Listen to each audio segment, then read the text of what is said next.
All right.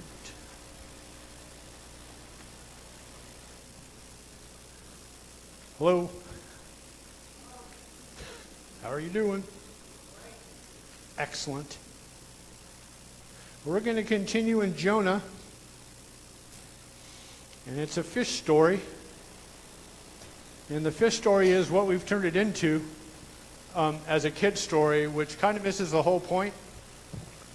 And you know how you catch a big fish? At least what I do, I catch a little guppy. But when I'm out telling it to my friends, yeah, the story gets this big. In the case of Jonah, it's kind of like Jonah's this big, but we've turned it into a guppy. And so we're going to go into part 2. Last week we talked about how Jonah heard from God, ran away, and he went down to Joppa, hopped on a boat, going to Tarshish, a land of riches and all kinds of great goods. He basically was choosing the tree of the knowledge of good and evil. He was choosing his own path. He wasn't going to follow God's path. And so we're going to pick it up from there. In the very top verse, Jonah 1, is really the thesis for this whole study. This is what triggers everything, and this is what makes it applicable to our life. And it said, the word of Yahweh came to Jonah, son of Amittai, go. And it doesn't matter where God tells you to go, so that's not important. The fact is that God inspires you with desires, according to Galatians, that there are desires from the Spirit inside of you, which render itself as thoughts and an invitation to go and do something. And so then your part becomes whether you do it or not. Jonah chose to run away from Yahweh. Sorry about that. So he's on a boat. He's heading to Tarshish. The boats at Tarshish, all they carried was rich items. Gold, silver, kind of weird animals. It was a place trying to reenact the Garden of Eden. It was a place where you could go and make your cash, make your fame. And this is what happened. And I'm just going to read Jonah 1, 4 through 16. It says, and Yahweh cast a great wind upon the sea, and there was a great storm upon the sea, and the ship threatened to break up, and the sailors were afraid, and each man cried out to his God, and they cast the gear which was in the ship into the sea to lighten their load. And Jonah had come down into the far corners of the craft, and he had laid down and fallen deep asleep. And the captain approached him and said, what are you doing deep asleep? Call out to your God. Perhaps the God will give some thought to us, that we may not perish. And the sailors said to each other, let us cast lots, that we may know on whose account this evil is upon us. And they cast lots, and the lot fell on Jonah. And the sailors said to Jonah, tell us, pray, on whose account this evil is upon us. What is your work, and from where do you come? What is your land, and from what people are you? And Jonah said to them, I am a Hebrew, and Yahweh, God of the heavens, do I fear. Yahweh made the sea and the dry land. And the men feared greatly. And they said to him, what is this that you have done? For the sailors knew that he was fleeing from Yahweh, for Jonah had told them. And they said to him, what shall we do that the sea shall be calm for us? For the sea was storming more and more. And Jonah said to them, lift me up and cast me into the sea, that the sea may be calm for you. For I know that on my account this great storm is upon you. And the men rowed to get back to the dry land, and were not able, for the sea was storming upon them more and more. And the sailors called out to Yahweh and said, please, Yahweh, pray, let us not perish on account of the life of this man. And do not exact from us the blood of the innocent. For you, Yahweh, as you desire, you do. And the sailors lifted up Jonah and cast him into the sea, and the sea ceased from its fury. And the sailors feared Yahweh greatly, and offered sacrifices to Yahweh, and made vows. And it's a cool story. I love people who say, well, how can I fix this? And they make them lift him up and make him throw it over.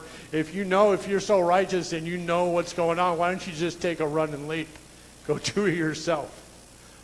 But that's just me.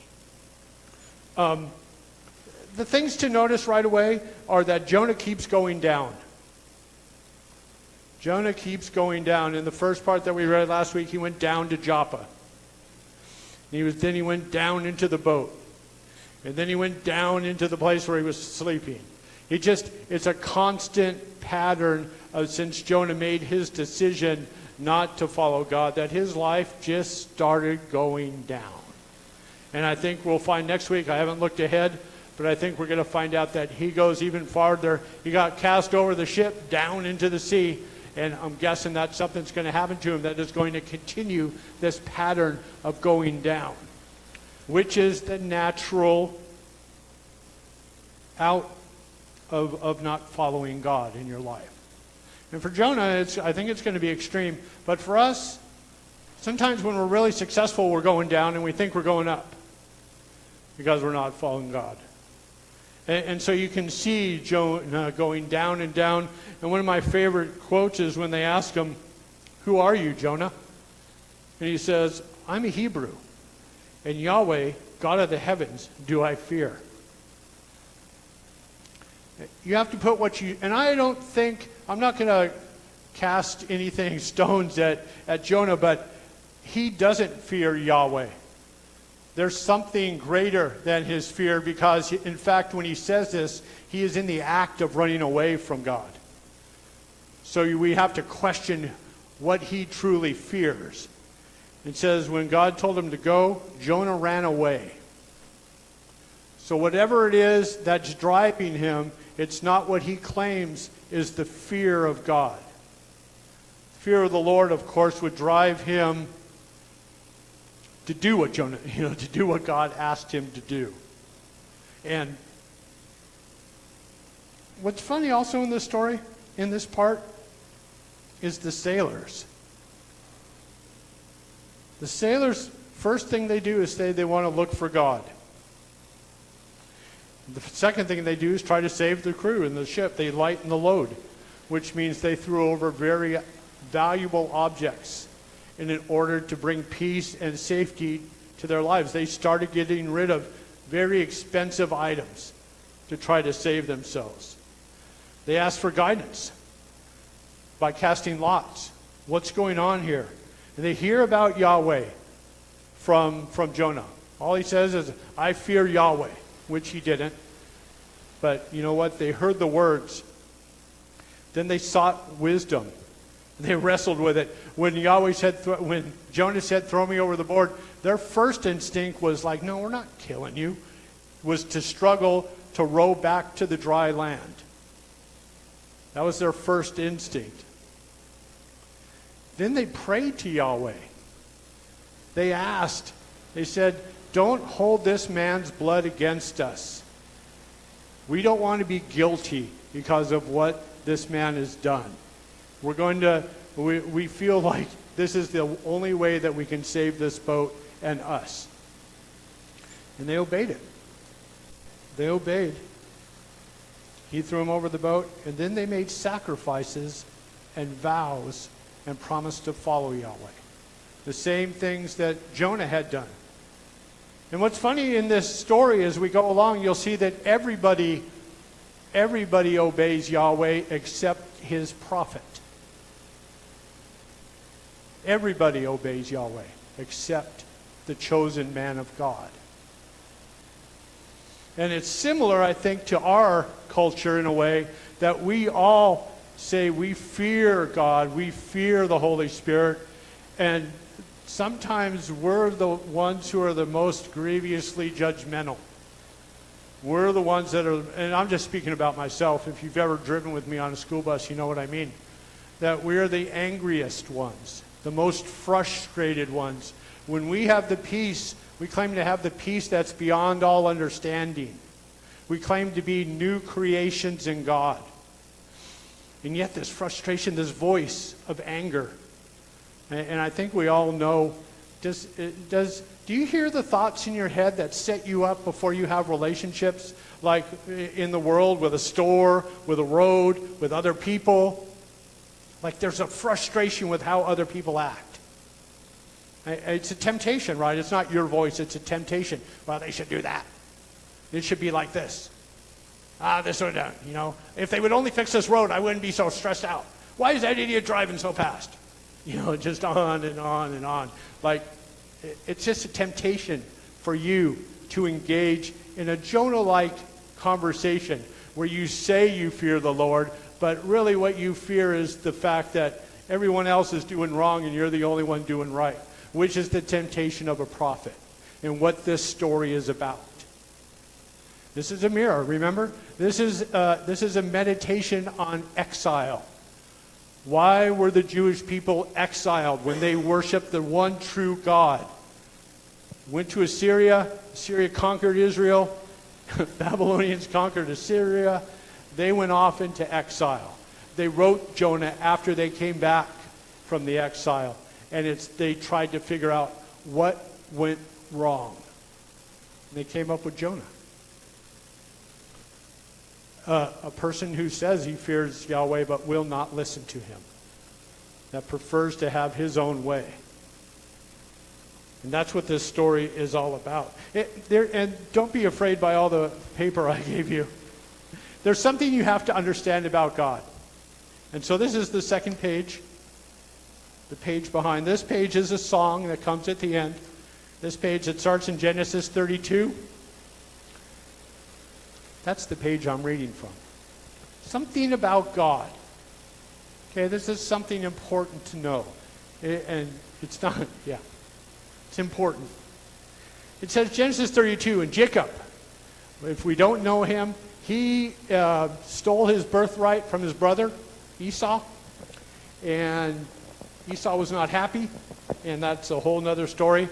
But what is happening is years later down the line, Jacob and Esau are going to meet. And Jacob thinks he's going to get his butt kicked. And he's afraid. And rightly so. So he's going to head to it. The night before they're going to go, this happens.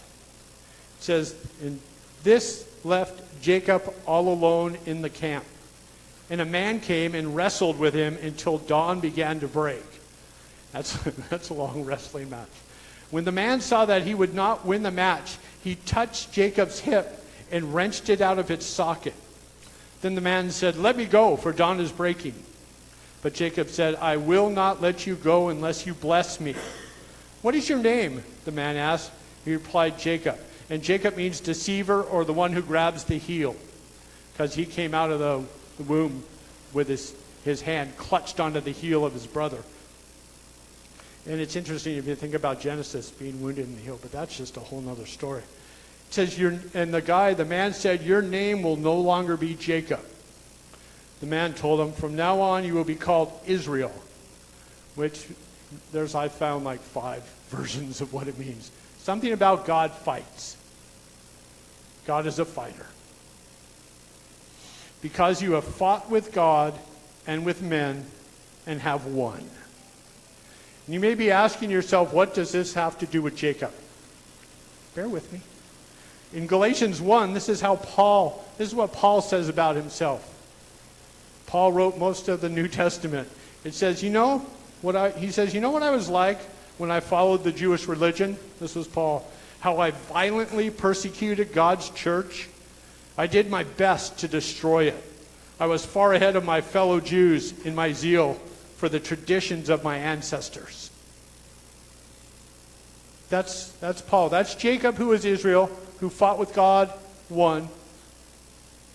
We have Paul, who violently persecuted God's church, Jesus' church.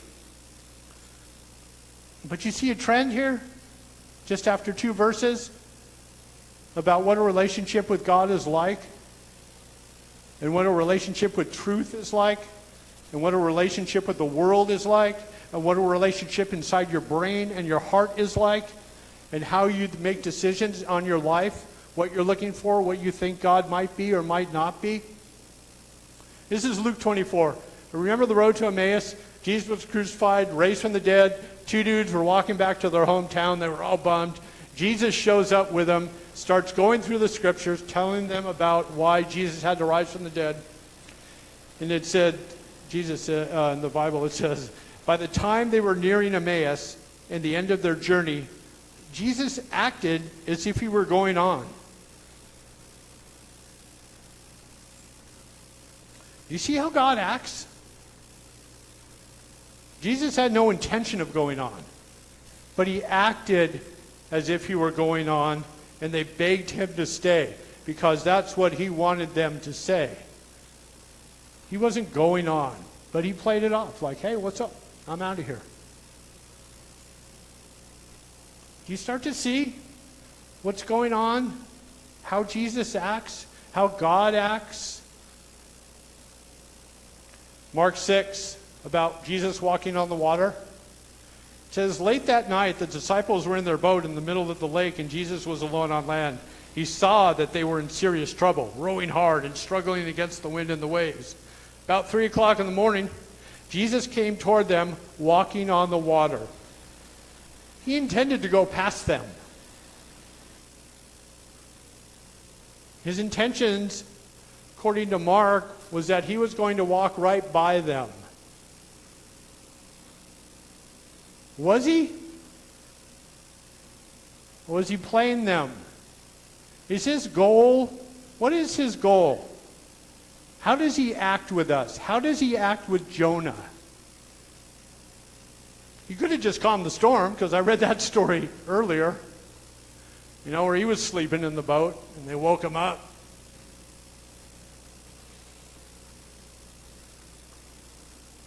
In Jonah, I think what we tend to forget is that God doesn't need us. We are not all that. Okay? If the people didn't praise, the stones themselves would begin to sing. The trees clap. I mean, there's all a bunch of allusions to how things inanimate in their way, not human, actually praise God. And what happens with Jonah is he was such a spectacular prophet, according to 2 Kings, that he probably thought that God needed him to bring the word to the Ninevites. And he wasn't having any part of it. Yes, Luke?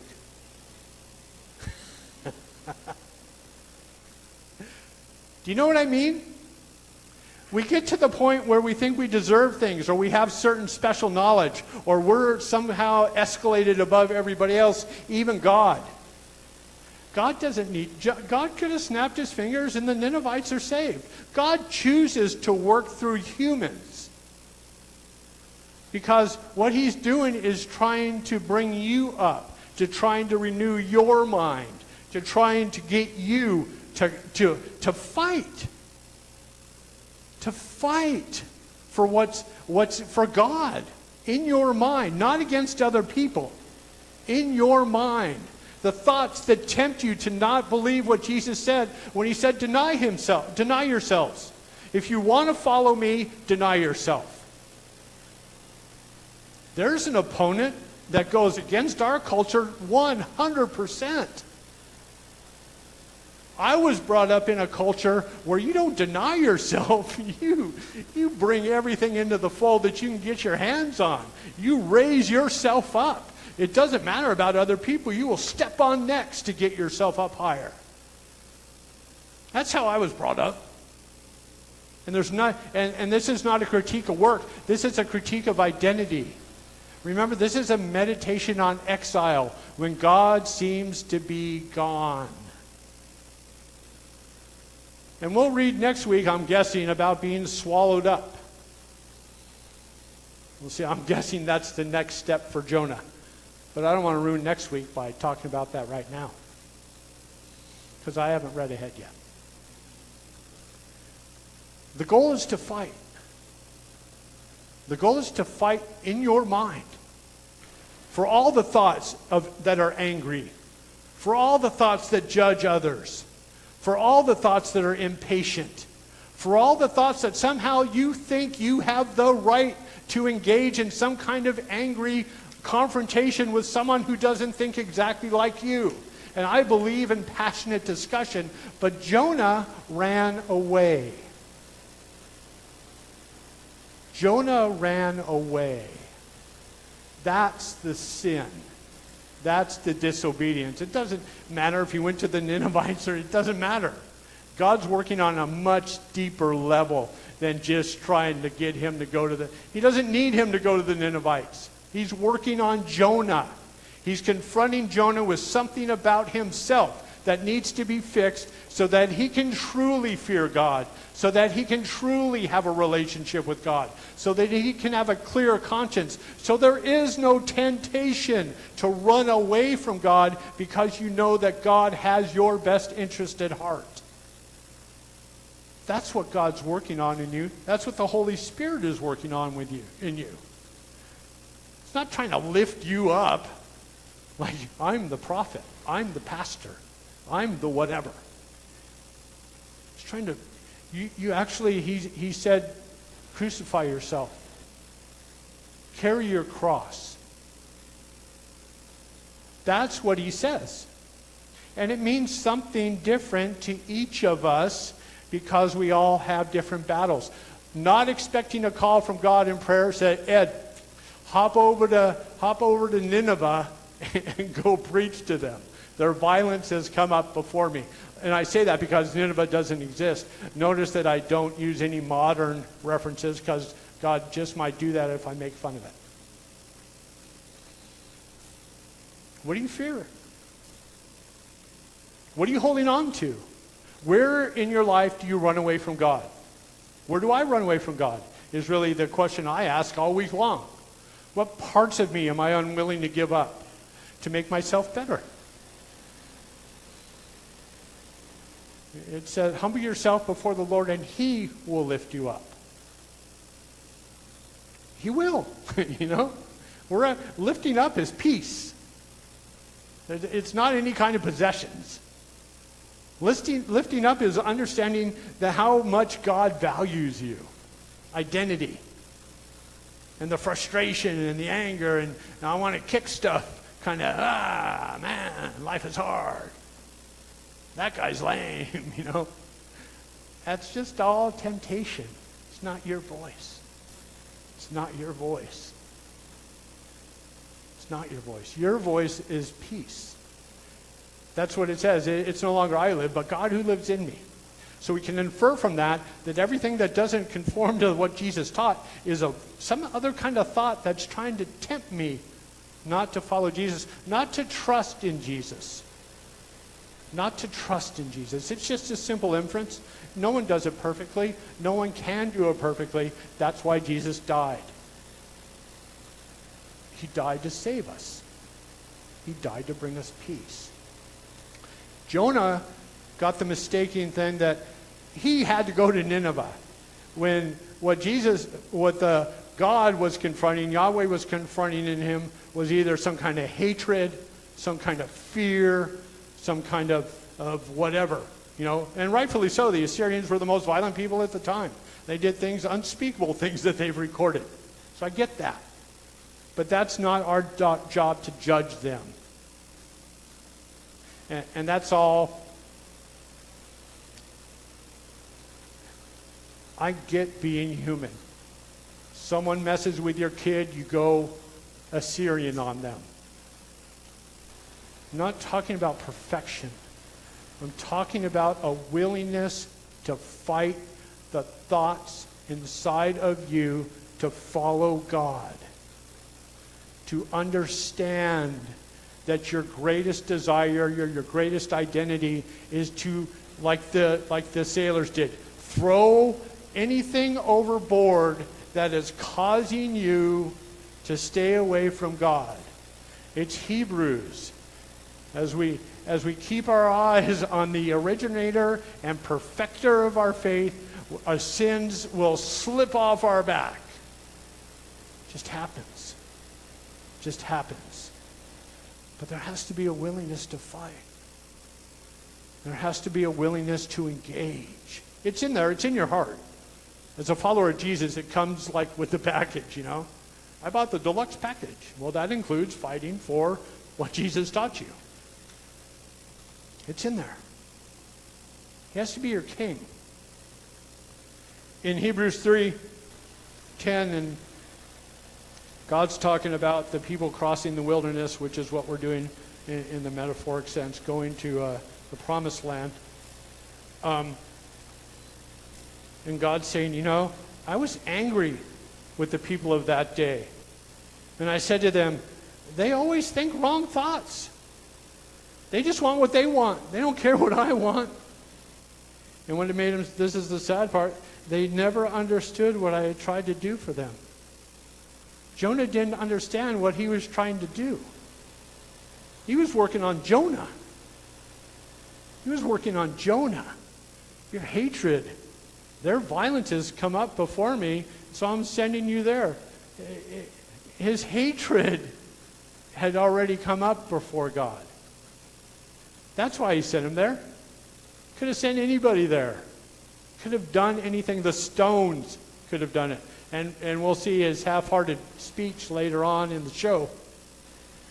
He said 5 words in Hebrew. 5 words. That was his great mission. That's in a children's book. It's like he obeyed God. Like, got to go to chapter 4 to see how much he obeyed God. Because God's command through his everything is that we love each other. God's command is love God, love your neighbor. Think more of your neighbor than you think of yourself. I think that's the core of Jonah's problem. He didn't understand that we're supposed to fight for that thought. He was supposed, in a real world, what God was saying is that he would give them a love for the Ninevites that he wouldn't understand. But Jacob ran away. Jacob ran away. And he just keeps going down and down and down. And really it's, sorry, segue. King of Kings is the song we're going to play.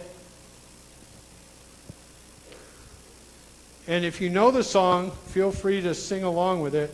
If you don't know the song, feel free. This is a song from 2019. And again, this is partially to address the thought that modern Christian music is somehow lost. And the reality is that they're popping out songs that are just amazing. They're still singing the praises of God. I just got to find it.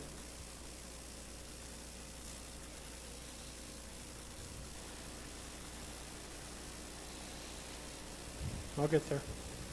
Talk amongst yourselves.